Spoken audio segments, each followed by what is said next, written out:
My name is Gerald Whitman, and I am 76 years old, though if you asked my daughter or my grandson, they would probably tell you I am already half in the grave, an old relic clinging to the walls of a house that should have been emptied years ago.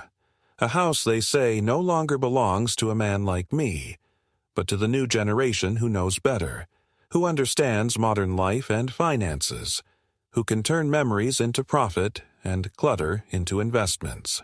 I live alone now. In the house my wife Margaret and I bought in 1972, a modest two-story wooden home with faded green shutters, a creaky porch swing that she used to sit on every evening in the spring, and a garden in the back where lilacs bloom every May, filling the air with a scent so rich it makes my chest ache with nostalgia. Margaret has been gone for 9 years now. Cancer took her in a cruel, quiet way, and since then the house has felt simultaneously too big and too small. Too big because of the silence that fills its rooms. Too small because my memories overflow in, every corner pressing against me like restless ghosts. I wake early each morning, not out of discipline or desire to do much, but because sleep rarely stays with me anymore. I shuffle to the kitchen, leaning on the cane my doctor insists I use, though I prefer to think of it as a stick of dignity, a symbol that I still manage my own steps without anyone dragging me along. I make coffee the way Margaret once did, strong, dark, with just enough sugar to soften the bitterness, and sometimes I pour a second cup and set it across from me on the kitchen table, a foolish little habit that makes me feel less lonely, though I can already imagine my grandson rolling his eyes and calling me senile if he ever noticed it. After coffee, I read the newspaper. Yes, the printed one, though they laugh at me for subscribing, because I like the weight of it in my hands and the sound of the pages rustling, and because I cannot bear the constant glowing screens that they say are more efficient. My days pass quietly, though not without purpose. I tend to the garden as best I can, trimming roses, raking leaves, pulling weeds from the cracks in the driveway. Sometimes it takes me twice as long as it used to, my knees stiff, my back stubborn, but every small act feels like a way of keeping time from erasing me completely. Neighbors wave when they see me outside, and I wave back, though rarely do conversations last more than a few minutes. People are always in a hurry, running to work or errands, speaking quickly before rushing off, leaving me standing with my rake in hand, the words I had wanted to say dying on my lips. Afternoons are slower. I often sit in the living room where Margaret's rocking chair still faces the window, the same view she loved, the oak tree that changes with the seasons.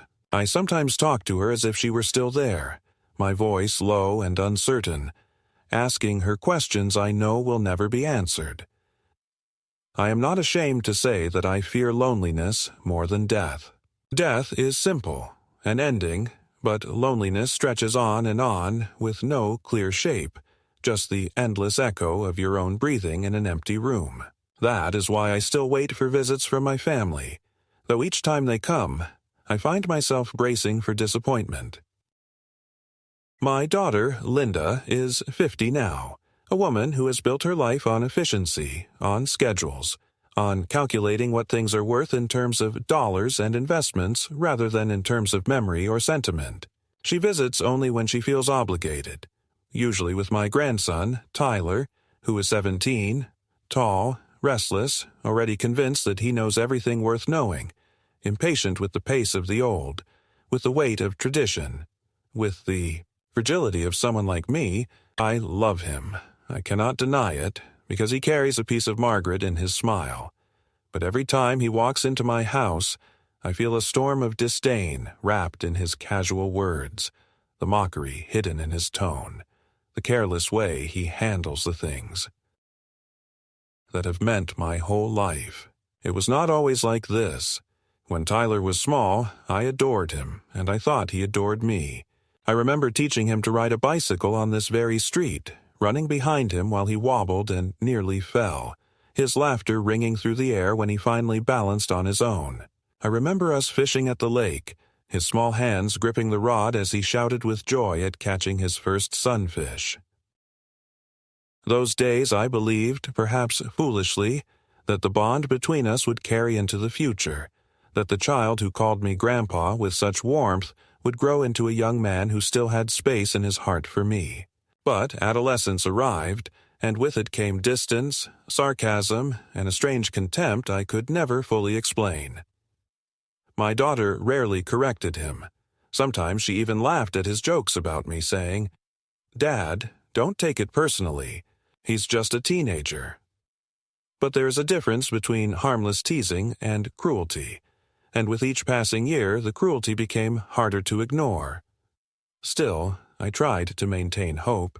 I told myself that families drift, but always return, that when Tyler was older he would appreciate what I had given, what I had endured.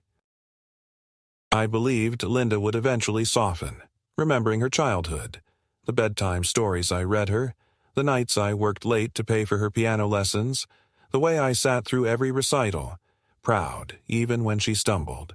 Yet, hope can be a dangerous thing at my age. It keeps you waiting at the window long after it becomes clear no one is coming. It keeps you polishing the silverware for dinners that will never happen. It keeps you setting 2 cups on the table, even though you know one will remain untouched. Recently, however, there has been a new undercurrent, something sharper, something that unsettles me. Linda has begun to speak more directly about my future, about the supposed impracticality of an old man living alone in a house like this, about how unsafe it is for me to manage stairs, about how much simpler life would be if I considered a retirement community. She uses words like practical, logical, sensible, but I hear only disposable. Tyler, meanwhile, has absorbed her tone and amplified it, making cruel little comments about how won't need this house much longer, or how the best thing about retirement homes is that they recycle the furniture. I try to laugh it off, though it cuts deep, because to protest would only make me look weak, and weakness is what they expect. So here I remain, day after day, a man in a house full of echoes, clinging to rituals that keep me sane, but sensing that the ground beneath me is shifting, that something is coming I cannot prevent.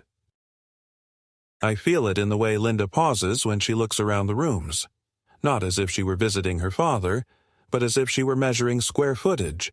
I see it in Tyler's restless hands when he flips through my books without care, tossing them back on the shelf as though they were clutter, not the accumulated wisdom of a life. And I feel it in the heaviness that settles in my chest each night when I turn out the lights, when I ask Margaret silently whether I am a fool for holding on, for believing that love and respect are debts that cannot be erased.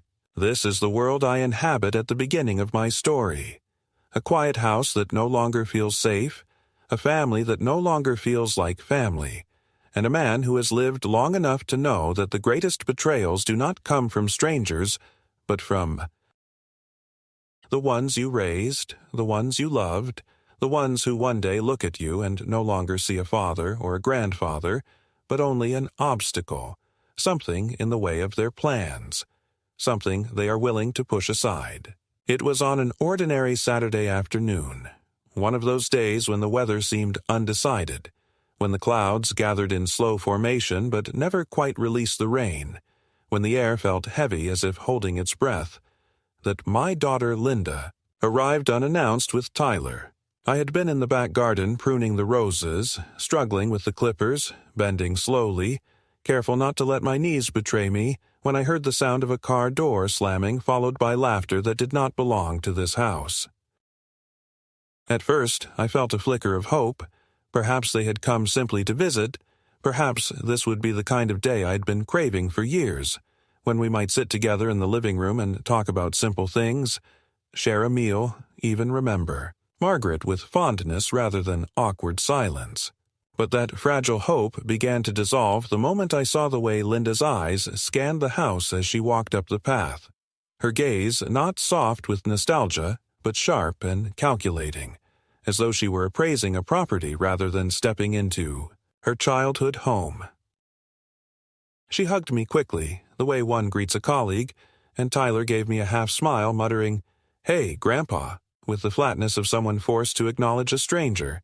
I invited them in, wiping my hands on my old gardening apron, apologizing for the soil under my fingernails, though neither seemed to care enough to reply. Inside, Linda immediately began moving through the rooms, touching the walls, glancing at the furniture, sighing as if the air itself carried some inconvenience. Tyler flopped onto the couch, pulling out his phone, his attention consumed by whatever glow held his interest, occasionally laughing at something on the screen, though never looking at me. "Dad," Linda began after a long silence, standing in the center of the living room as though she were about to deliver a lecture, "we really need to talk about your situation here. You're 76, you're alone most of the time, and this house, while lovely in its day, is not safe for you anymore.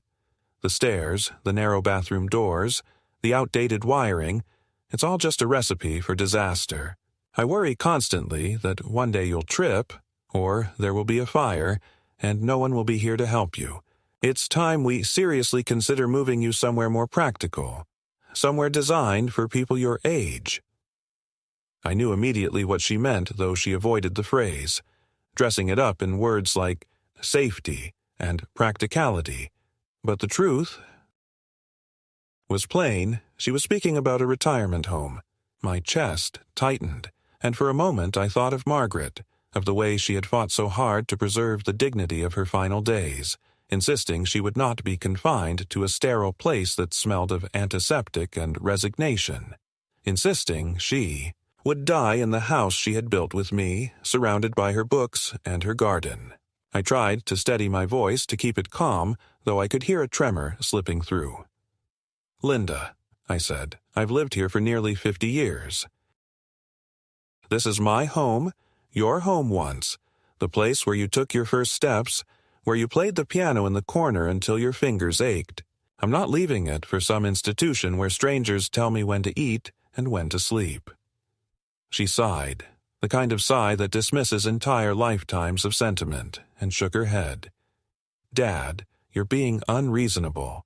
You can't cling to memories forever. You need to think about what's best for you, and, frankly, what's best for us, too. We can't be constantly worried about you living here alone." I noticed then that she had placed a glossy folder on the coffee table, its cover decorated with cheerful photographs of smiling gray-haired people playing cards or exercising in pastel-colored rooms. I picked it up reluctantly, flipping through the pages, seeing pictures of spotless dining halls and neatly made beds, all so perfect and sterile that it made me shiver. My daughter watched me closely, her eyes gleaming not with concern but with anticipation, as if waiting for me to admit defeat. Tyler, meanwhile, stretched out his legs on the couch, glanced at the brochure, and chuckled. "Honestly, Grandpa, it doesn't look that bad. Kind of like a hotel, right? You'd probably get used to it. And hey, you'd have people your age to hang out with. You could swap war stories or knitting tips or whatever you old guys do." He laughed at his own joke, shaking his head as though the very idea of me being anything other than a burden was laughable. My face burned, but I forced myself to remain composed, refusing to give him the satisfaction of seeing me wounded. The conversation grew heavier as Linda pressed her point. She spoke about finances, about how keeping the house was costly, about maintenance and utilities, about the impracticality of leaving a property like this to decay. She used phrases like liquidating assets and long-term planning, words that felt cold and clinical, words that revealed what she truly meant. She was already thinking about what would happen after I was gone, already calculating how my death could be converted into financial advantage. I tried to interject, to remind her of what the house meant, but every time I spoke she cut me off with a tone that carried both irritation and superiority, as if she were scolding a child who refused to eat his vegetables. At one point, Tyler finally put his phone down, looked me directly in the eye, and said with startling bluntness, "Grandpa, come on, you don't need this house. You can't even keep up with it. You should just move out and let Mom handle it. She'll know what to do. You're just holding on to stuff that doesn't matter anymore." Sooner or later you're going to have to accept that you're not young and that you can't live here forever." He said it with a kind of casual cruelty, not shouting, not even angry, just matter of fact, as if the decision were obvious and my resistance. Nothing more than stubbornness. I felt something collapse inside me in that moment, though I tried not to show it. Here was the boy I once carried on my shoulders. The boy who once fell asleep against my chest as I read him bedtime stories, now speaking of my life as though it were an obstacle, as though my existence were a piece of furniture that needed to be moved out of the way. Linda nodded approvingly at his words, as though proud that her son had the same clarity of vision, the same pragmatism she believed she possessed. Together they stood on one side of the room, and I felt myself shrinking on the other, a lone figure surrounded not by family but by people who had already begun erasing me from their plans. They stayed for less than an hour after that, long enough for Linda to leave me with the brochures, insisting that I sleep on it and be reasonable, long enough for Tyler to wander upstairs into my study and remark on how dusty everything was, long enough to remind me that I was no longer master of my own story but rather a character waiting for others to decide his fate. When they finally left, the house seemed even quieter than usual, as though it too had been judged and condemned, as though its walls knew that they were now just numbers in an equation rather than witnesses to a lifetime. I sat alone at the kitchen table for a long time, staring at the second cup of coffee I had poured for Margaret, which had gone cold, untouched, just like me. The brochures lay spread out before me, their glossy images taunting me with a future I refused to accept, a future that smelled not of lilacs or roses, but of bleach and resignation. My daughter's words echoed in my mind, and Tyler's casual contempt replayed itself again and again, and I realized that the foundation of my world had shifted. This was not just a conversation about safety or practicality. It was the first open declaration that my life, as it was, no longer belonged to me. A week after that visit, when the air between us had already been poisoned by words I could not forget, Linda called to say that she and Tyler would be stopping by again, this time to help me with a few things around the house. I did not ask for help, nor did I want it, but the way she phrased it made it sound less like an offer and more like a declaration, as though my home were already half theirs, a place they could enter and rearrange as they pleased. I spent that morning trying to put the rooms in order, polishing the wooden banister that Margaret had loved to run her hand across, dusting the shelves, even vacuuming the worn carpet in the living room. Though the machine rattled so badly, I feared it might break apart in my hands. I wanted the house to look like a place of dignity, not the decaying space they already imagined it to be. But deep down, I knew nothing I did would change the way they saw me. When they arrived, Linda carried a stack of plastic storage boxes, the kind you buy when you want to empty a life into labeled compartments, and Tyler carried nothing at all, walking inside as though the place already belonged to him. He immediately kicked off his shoes and stretched himself across the couch, scrolling through his phone with the air of a landlord inspecting his tenant. Linda smiled tightly. That smile she uses when she thinks she is being kind but in fact is reminding you of her authority, and said, "Dad, we thought it would be good to start going through some of your things. You know, decluttering, getting rid of the old stuff that just takes up space. It'll make it easier for you. And when the time comes," she caught herself, but the pause hung heavy in the air, "it will make everything more manageable." I wanted to protest, but before I could find the words, Tyler had already pulled one of my old photo albums off the shelf, flipping through the pages with careless fingers, smirking at the black and white images of family picnics. Margaret in her wide-brimmed hat. Linda as a child holding a toy doll. "Wow, Mom, look at this," he said with a laugh, turning the book around so she could see. "Grandpa actually used to have hair. And you look like some kind of farm kid. No wonder you hate these old pictures. They make you look poor." Linda gave a small chuckle, the kind that is half embarrassed, half condescending, and said, Tyler, be respectful. Though the way she said it carried no weight, no rebuke, just a performative reminder, as though she were checking a box on a parenting list. I felt my stomach tighten as I walked over and gently took the album from his hands, closing it carefully, holding it against my chest as though shielding Margaret herself from his mockery. "These are not just old pictures," I said, my voice trembling more with grief than anger. "They are memories, they are our lives, and they are not for you to laugh at." Tyler rolled his eyes, muttered something about old people being too sensitive, and returned to his phone. Linda, however, pressed forward with her mission, opening closets, pulling out coats that had hung untouched since Margaret's passing, holding them up and saying things like, "Do you really need this, Dad? Wouldn't it be better to donate? Someone else could get more use out of it than you." I watched helplessly as she made piles, one for charity, one for the trash, and occasionally one she set aside with a subtle gleam in her eye.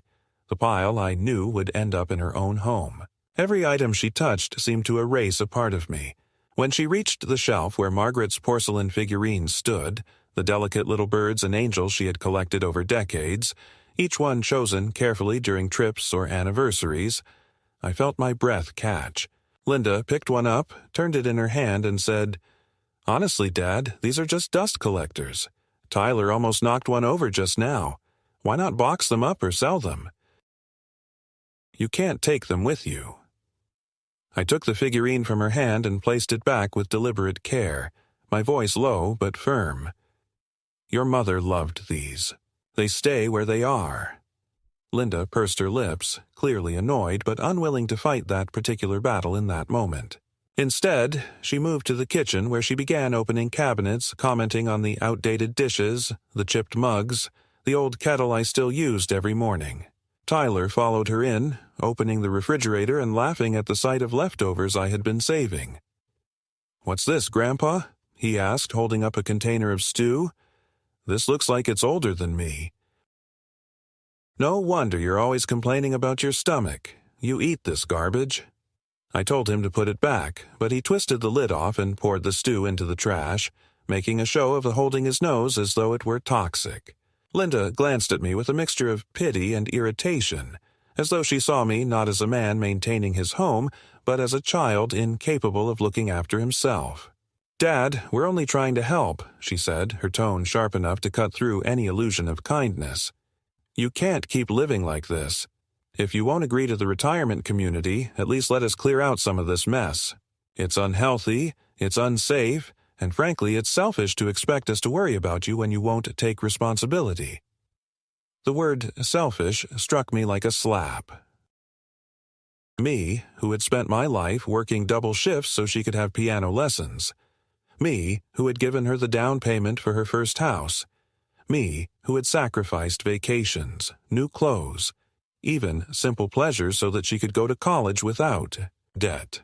To be called selfish by the very child I had loved and provided for felt like a cruel joke, and yet I could not summon the words to throw back at her. Instead, I retreated into silence, clutching the back of a chair for balance, my body trembling with a mixture of rage and sorrow. The rest of that afternoon unfolded like a slow humiliation. Tyler wandered upstairs and returned with a box of my old letters, correspondence from friends now long gone, notes Margaret had written me in the early years of our marriage, and waved them in the air like relics from another civilization. "Do you even remember what's in these?" he asked mockingly. "You probably don't. You forget half the stuff I tell you anyway. Maybe we should just toss them. They're just paper." I snatched the box from him, my hands shaking, my voice barely more than a whisper. "These are my life," I said, but he had already turned away, smirking as though my words were nothing more than the ramblings of an old fool. By the time they finally left, taking with them 3 boxes of clothes and dishes they insisted were for donation, the house felt stripped, not just of objects but of its very spirit. The rooms seemed smaller, emptier, colder. I sat alone in the living room, staring at the spaces where things once stood, and I realized that this was only the beginning.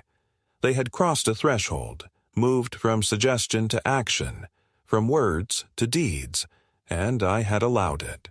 My authority over my own home had been undermined, and my grandson had spoken to me not as family but as a usurper waiting for me to fall. That night, as I lay in bed unable to sleep, I thought of the way Tyler had laughed while holding my letters, the way Linda had dismissed Margaret's figurines, the way they had called me selfish for clinging to what little still anchored me to this world. I felt a deep unease settle in my chest, heavier than the weight of age, heavier even than grief. It was the knowledge that this was not just about clutter, not just about safety, but about erasure, about a slow dismantling of my life while I was still alive to watch it. And I knew, though I could not yet admit it aloud, that worse was coming, that the day would arrive when they would not simply suggest I move aside but would demand it, and that I would have to decide whether to yield or to resist in the only ways left to me. The breaking point came on a gray afternoon when Linda announced that she and Tyler would be coming over to help move some furniture. I had not asked for furniture to be moved, and my back, though stiff, was not yet broken, but she insisted that it was necessary, that the heavy oak cabinet in the hallway was a hazard, that the arrangement of the living room was impractical, that change was not only preferable but inevitable. I knew better than to argue, because when Linda arrived with that determined set in her jaw, no resistance of mine ever seemed to matter. Tyler followed her into the house with the swagger of someone entering enemy territory already conquered, his eyes sweeping the walls and floors as if calculating their value, his footsteps loud and careless, his energy impatient and scornful. They had already decided what would be moved before I even understood the plan. Linda ordered Tyler to take the armchair, Margaret's armchair, the one where she had sat every evening of her last years, and push it toward the far wall. I objected, my voice strained, reminding them that it was not just an armchair, that it was a part of her, that I liked it where it stood because I could still see her there in memory. Linda shook her head in that exasperated way, as though I were a stubborn child refusing to tidy his room, and said that nostalgia could not dictate safety, that the room needed to be more open. Tyler smirked as he grabbed the chair, muttering, under his breath, that it smelled like old lady dust. I stood there, my hands trembling on my cane, watching him drag the chair with no reverence, no hesitation, and I felt as though something sacred were being defiled before my eyes. But it was what came next that etched itself into my bones. They decided to move the oak cabinet, the one Margaret and I had bought early in our marriage, a solid piece of furniture that had held our dishes, our family photographs, and later, after she passed, the keepsakes I could not bear to part with. Tyler braced himself against it, eager to display his strength, while Linda instructed me to stand aside, her tone firm, commanding, leaving no room for dignity. As Tyler pushed and pulled, the cabinet shifted unevenly, its weight awkward, its footing unstable on the old hardwood floor. He grunted, straining, his teenage bravado colliding with the reality of an object heavier than his pride anticipated. Then, in that moment when the cabinet teetered slightly and he barked at me, "Move, or I'll move you," something inside me hardened. The words were not a joke, not teenage sarcasm, but an order, a dismissal, a threat wrapped in youthful arrogance. I looked at him, really looked, and for the first time I saw not my grandson, not the boy who had once held my hand with trust, but an adversary who saw me as an obstacle, who would sooner push me aside than acknowledge my worth. In that instant, my body chose before my mind did. I stepped aside, not out of fear but out of a grim, silent defiance, a refusal to be pushed like a piece of furniture. And as I shifted my weight away from his path, Tyler's foot caught on the edge of the rug, his balance wavered, and with a startled cry that still echoes in my ears, he fell backward down the short staircase that led to the lower landing. The thud of his body striking wood was sickening, sharp, final in its sound, followed by a silence so heavy it seemed to smother the air itself. Linda screamed, rushing toward him, her voice shrill with panic, calling his name, shaking him as if she could undo gravity itself. He groaned, his face twisted in pain, his leg bent at an unnatural angle, and for a long moment I could not move, my hand gripping the doorframe, my breath caught somewhere between horror and a strange, cold inevitability. I had not touched him, had not lifted a hand against him, and yet it was my choice, my deliberate decision not to intervene, that had let him fall. When the ambulance came, the house filled with the wail of sirens, the rush of strangers in uniforms, the chaotic energy of emergency, I stood in the corner, forgotten, while Linda wept and barked frantic answers to the paramedics, her voice accusing even in its desperation. Tyler was carried out on a stretcher, pale, trembling, gasping through clenched teeth as they stabilized his leg, and in his eyes, for one fleeting second, I thought I saw not just pain, but hatred, as though he already blamed me for stepping aside.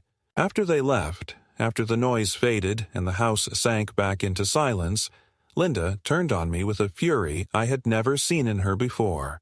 "How could you just stand there?" she demanded, her face blotched with tears and anger. "He told you to move because you were in the way. You could have helped him, steadied the cabinet, caught him, but you just stepped aside and let him fall.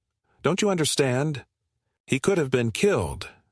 Her voice shook with rage, but beneath it I heard something else, an accusation that reached beyond the fall, an accusation that I was already guilty of being old, of being useless, of being a man whose existence endangered rather than protected. I tried to explain that I had not meant for him to fall, that it had happened too quickly, that he had been reckless, that his words had cut through me in a way I could not explain. But she would not hear it. She turned away, gathering her coat, muttering that she had known this house was dangerous, that I had been too stubborn to see reason, that now Tyler was suffering because of me, and then she was gone, leaving me alone in the same room where Margaret's chair sat displaced, where the cabinet leaned awkwardly against the wall, where the air still carried the echo of Tyler's threat and his fall. That night I did not sleep. I sat in the dim light of the living room, staring at the empty space where the accident had unfolded, my mind replaying it over and over, searching for the exact second where I could have done differently, where I could have reached out, where I could have been the grandfather they wanted me to be rather than the man who stepped aside. And yet, each time I replayed it, I felt the same chilling truth. I had chosen not to intervene, not to protect him, not to absorb yet another insult to my dignity. For once, I had chosen myself, and though guilt gnawed at me, though fear whispered of what Linda might say to others, though I imagined the accusations that might come, there was also something darker, something I dared not name, a quiet, unsettling relief, as though fate had delivered its own judgment in my silence. The days following Tyler's fall blurred into a heavy haze of unease, a silence that stretched longer than any silence I had known before. The house itself seemed unsettled, its walls carrying the memory of the thud, the scream, the sirens.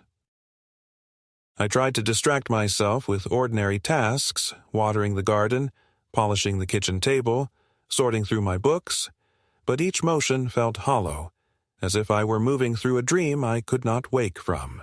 I waited for news, waited for a phone call from Linda, but none came, and with each passing hour the weight of her absence grew heavier, feeding a fear I did not want to name, that she was not merely angry, not merely hurt, but plotting, preparing, something far more dangerous than silence.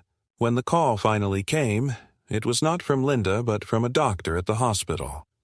He told me that Tyler had undergone surgery for his broken leg, that the operation had been successful, but that recovery would be long and difficult. He spoke with the detached professionalism of someone delivering neutral facts, but in his tone I detected a subtle hesitation, as though he had been instructed to tell me no more than the bare minimum. I thanked him, hung up the phone, and sat staring at the receiver, realizing that Linda had not wanted me to hear the news directly from her. That omission, small on the surface, felt monumental, a sign that a deeper wedge had been driven between us. The next day, she appeared at my door. Her knock was not the soft, uncertain knock of a daughter visiting her father, but the hard, deliberate pounding of someone announcing authority. When I opened the door, she did not step inside immediately. She stood on the porch, arms crossed, her expression tight with restrained fury, her eyes fixed on me with an intensity that made me feel as though I were the one who had committed a crime. "We need to talk," she said, her voice cold, each word clipped like the snapping of a thread. I nodded and stepped aside, but even as she entered, I felt that it was no longer my home, but a courtroom, and she the prosecutor preparing to deliver her case. She began without preamble. "Tyler could have died, Dad. He's in pain every hour, and he may not fully recover for months. Do you understand the seriousness of this? Do you realize how close he came to being paralyzed? And all because you couldn't bring yourself to help. You stood there and let him fall. What kind of grandfather does that?" Her voice trembled, not with sorrow but with rage sharpened into accusation. I tried to defend myself, tried to explain that Tyler had been reckless, that he had ordered me aside, that the fall was an accident born of his own arrogance, but she cut me off with a wave of her hand, her face twisted in disdain. "Don't you dare try to blame him. He's a child. He's 17. He doesn't know better. You're the adult, the elder, the one who should have taken responsibility. Instead, you stepped aside like a coward and let him shatter his leg." The word coward struck deeper than I could admit, because part of me had wondered the same in the sleepless nights since the fall. Was my choice to step aside born of dignity, of self-preservation, or was it simply weakness, the refusal to act? Her accusation burrowed into me, but alongside it rose another feeling, bitter and sharp. Anger at being reduced to nothing but the villain in a story where I had given so much, where my sacrifices were invisible, where every act of love had been erased by this one moment of silence. She pressed on, her words relentless. "I've spoken to a lawyer. He says that given your condition, your age, your health, your memory lapses, it wouldn't be difficult to have you declared unfit to live alone. He says we could pursue guardianship, which would allow us to make decisions on your behalf, decisions you clearly can't make for yourself anymore.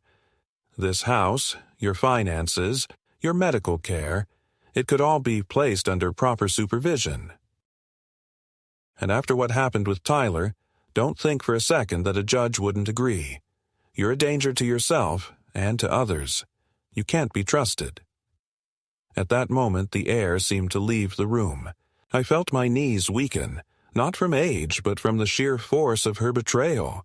Guardianship, such a clinical word, yet behind it lay a plan as cruel as any punishment, to strip me of control, to reduce me to a ward in my own life, to erase my authority and hand it to the very people who saw me as nothing more than a burden.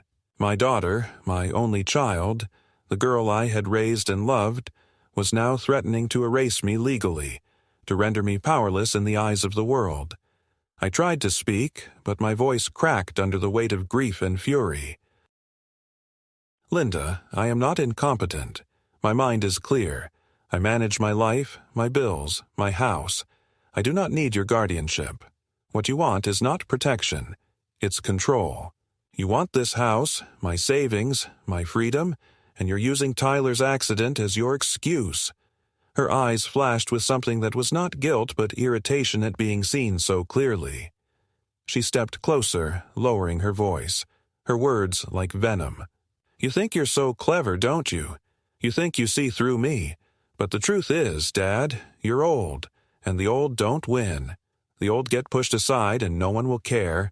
Not the courts, not the neighbors, not even your so-called friends. You're already half gone, and the sooner you realize that, the easier this will be." For a long moment I simply stared at her, unable to reconcile the child I remembered with the woman who now stood before me. I thought of the nights I had carried her feverish body to the doctor, the mornings I had packed her school lunches, the years I had labored at work so she could have a chance at a life better than mine. And here she was, stripping me down to nothing, not even a father anymore, just a legal problem to be solved, a stumbling block in the way of her inheritance. But it did not end there. A few days later, I received a call from the bank, asking for confirmation about a request to access one of my accounts. Confused, I went in person, only to discover that Linda had already tried to withdraw a large sum, claiming she had authority to manage my finances due to my declining mental state. The manager, whom I had known for years, had refused without my explicit consent, but the attempt alone chilled me to my core. She was not just threatening guardianship, she was already laying the groundwork, already presenting herself as the caretaker of a man she insisted was incapable. The humiliation deepened when neighbors began to ask subtle questions. One stopped me at the mailbox and asked gently if I was doing all right, mentioning that Linda had told her I was becoming forgetful, that I sometimes left the stove on, that I had wandered outside in the middle of the night, confused. None of it was true, but the pity in the neighbor's eyes burned worse than if she had accused me outright. It was clear. Linda was building a case, crafting a narrative of my decline, spreading seeds of doubt so that when the time came, the world would already believe I was failing. Even Tyler, recovering in his cast, played his part. When I visited him at the hospital, he refused to meet my gaze, staring instead at the television as though I were invisible. Finally, he muttered, "Mom says you just stood there and watched.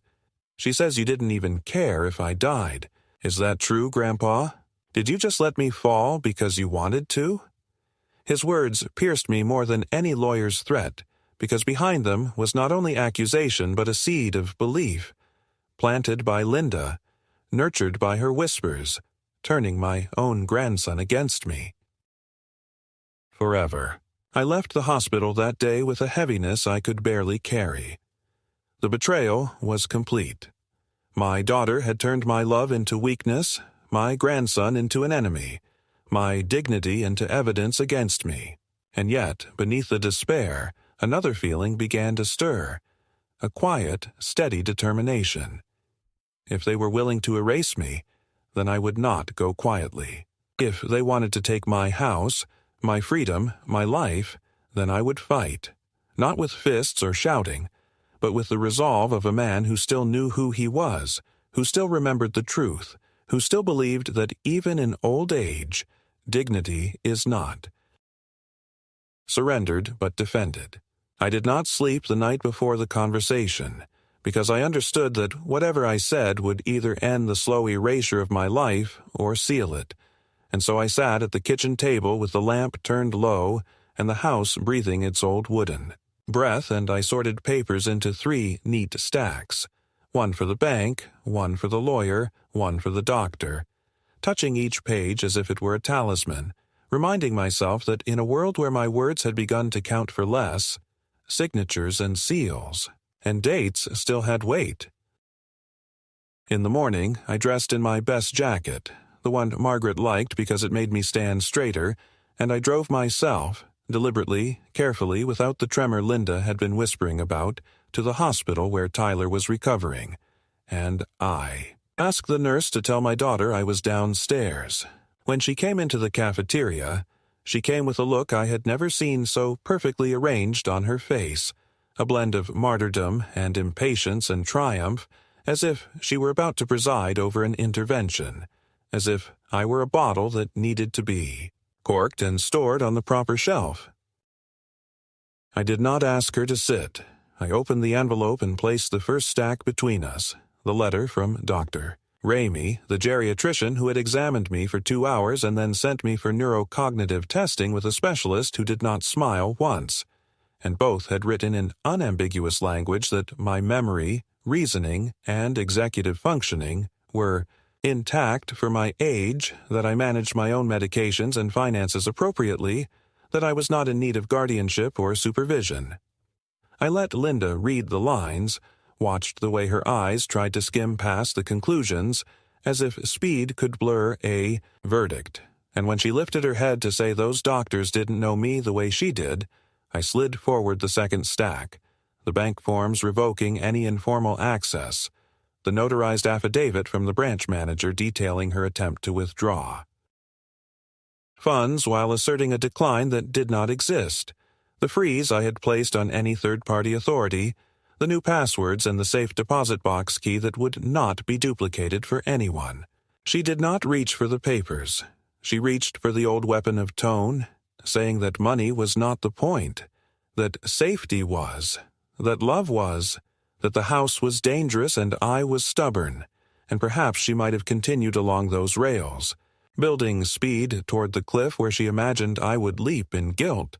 But I touched the third stack lightly, the one tied with Margaret's blue ribbon, and told her we were going to talk about the house now, not as an idea or a burden or a future windfall, but as a legal fact already changed, and before she could open her mouth I said that 2 days earlier I had executed a deed transferring the property into an irrevocable trust bearing Margaret's name, that the trust appointed a professional fiduciary, someone she had never met and would never be able to charm or threaten, and that upon my death the house would not be sold for anyone's convenience but would pass to the town library to fund a reading room for children who did not have grandparents to read to them at night and to Meals on Wheels, because Margaret had once said that no one should be old and hungry on our street. I watched the color drain from my daughter's face, not because she loved the house the way I did, but because she finally understood that the arithmetic she had been doing in private had lost its numbers. She reached for fury and found none of it, would stick to the documents between us, and so she reached for pity, saying I had acted rashly, saying a man in grief should not make irrevocable decisions, saying we could discuss modifications, and I told her with a calm I felt down in my bones that there would be no modifications because for once in the long history of our family I had done something that could not be overturned by her impatience or her strategies, that I had chosen the memory of a woman who treated love like a promise, over the appetite of a daughter who treated love like a lever.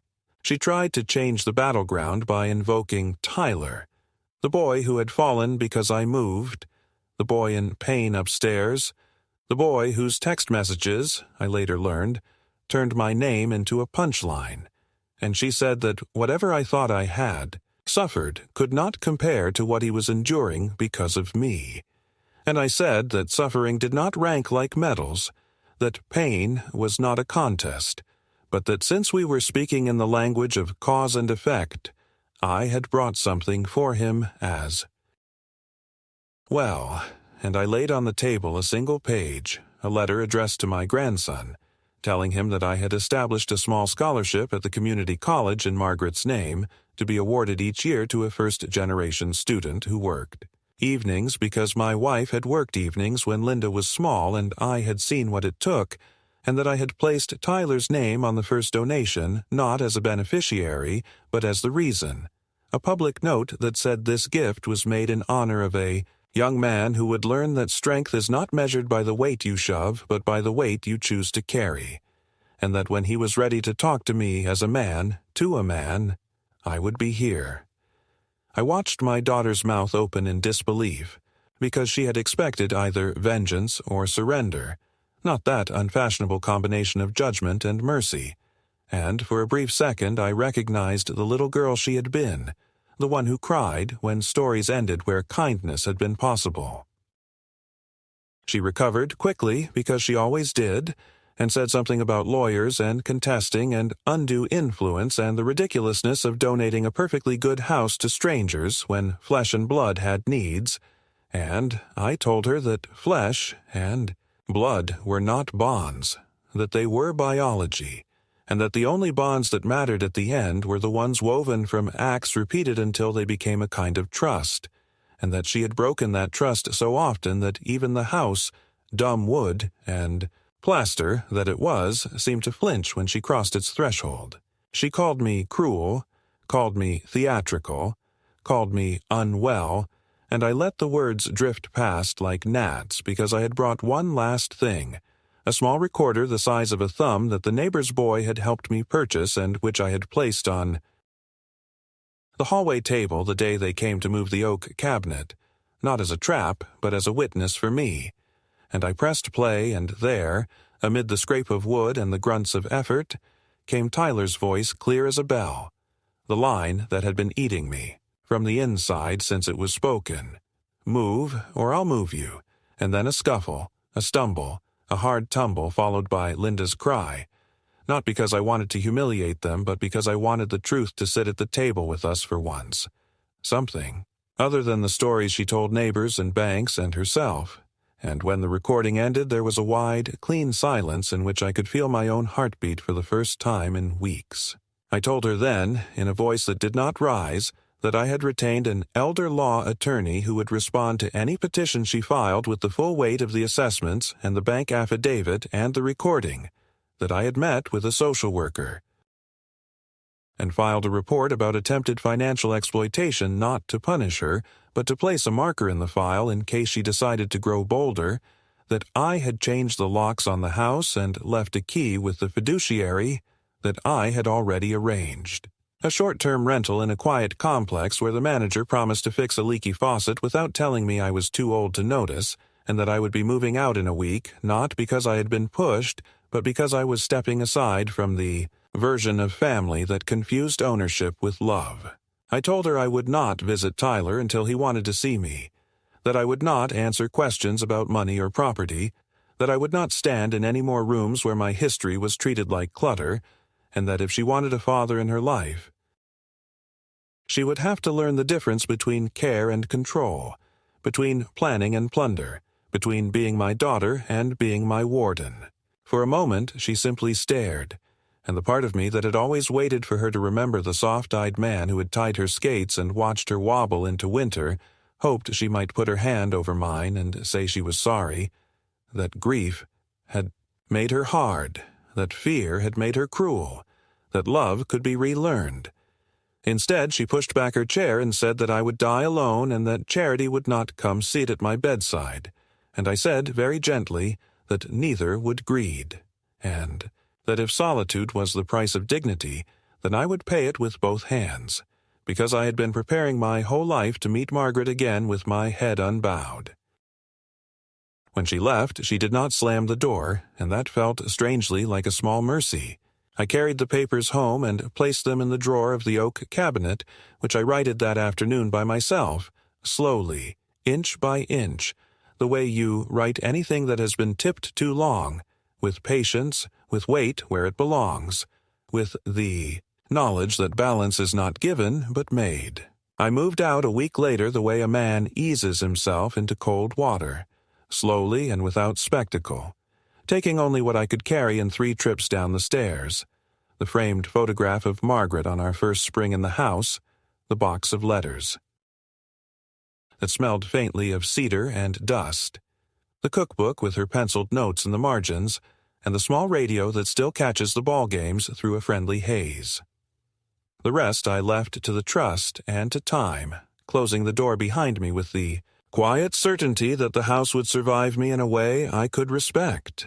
The apartment surprised me by not being a step down but a step sideways, a second-floor corner with a railing that looked toward a pond where geese held their slow arguments at dusk, neighbors who nodded from their thresholds without asking what I owned or what I would leave them, and a manager who fixed a sticky window in 20 minutes and then asked me about Margaret as if he were setting a chair for her at the table. I learned the new noises and the new light, the way morning puddles on the kitchen tile like a patient lake, the way a night breeze turns the blinds into an instrument, and I set my days in order. Coffee for 1, walks at 9 when the air is cleanest, a chair under the maple by noon with a library book and the soft permission to read the same page twice, and on Thursdays a bus to the old downtown where I volunteer an hour at the children's section and read aloud from the books Margaret loved, because if a person cannot carry a house forward, he can at least carry its voice.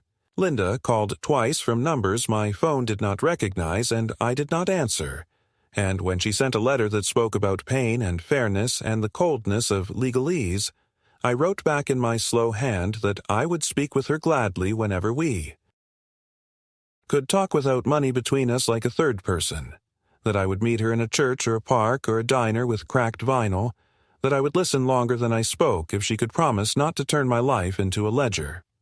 I sealed the envelope.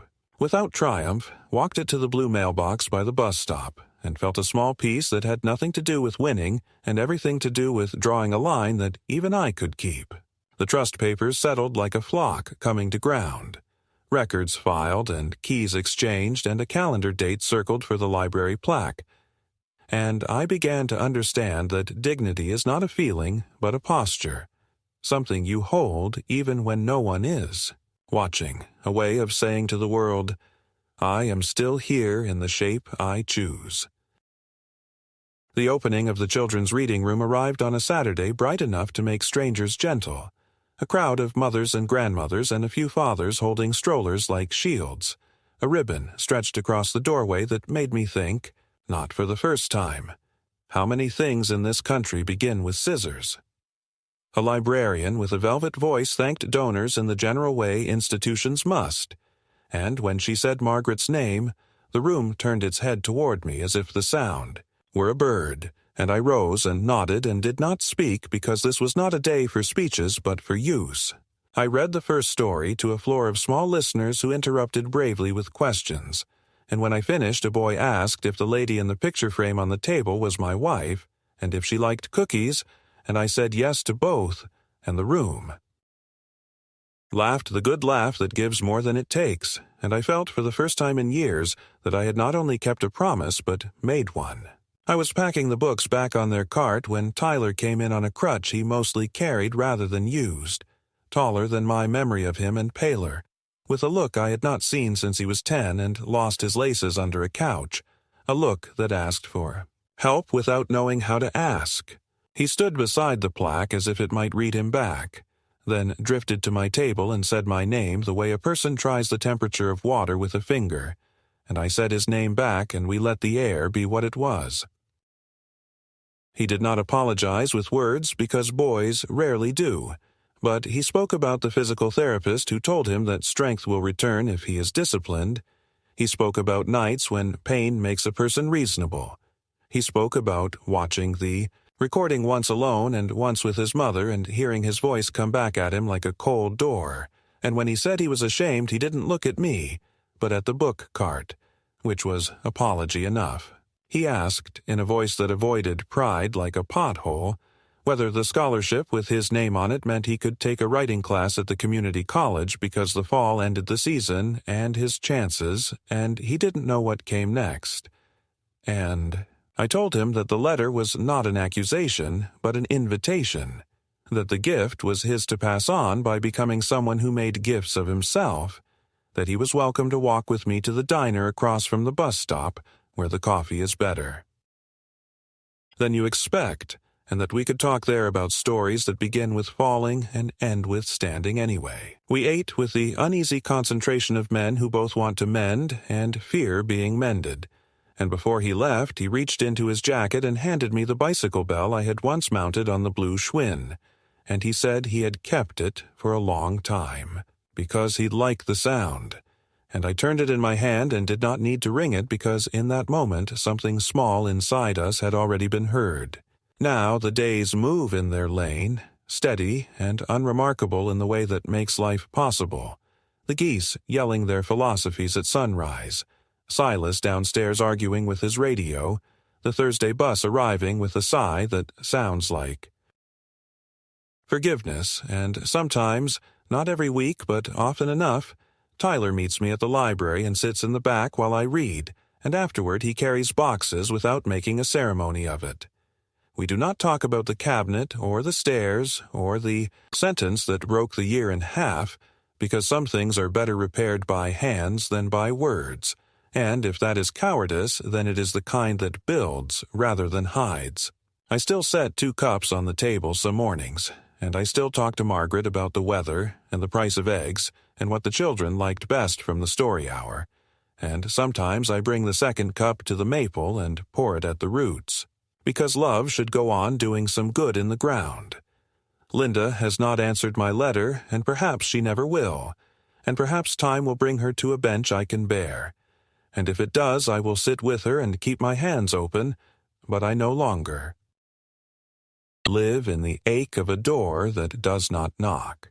I think, more often than I admit, about the day Tyler said move, or I'll move you, and the way I stepped aside, and I understand now that what looked like retreat was the first true step forward, that a man can remove himself from the path of contempt, and still not abandon anyone, that stepping aside is not surrender when it clears a place for something honest to walk through. If the end comes with no one in the room but the maple and the geese and the librarian shelving the last book of the day, I will not call that loneliness. I will call it a house made of the right kind of quiet, a room where a life can sit down and rest.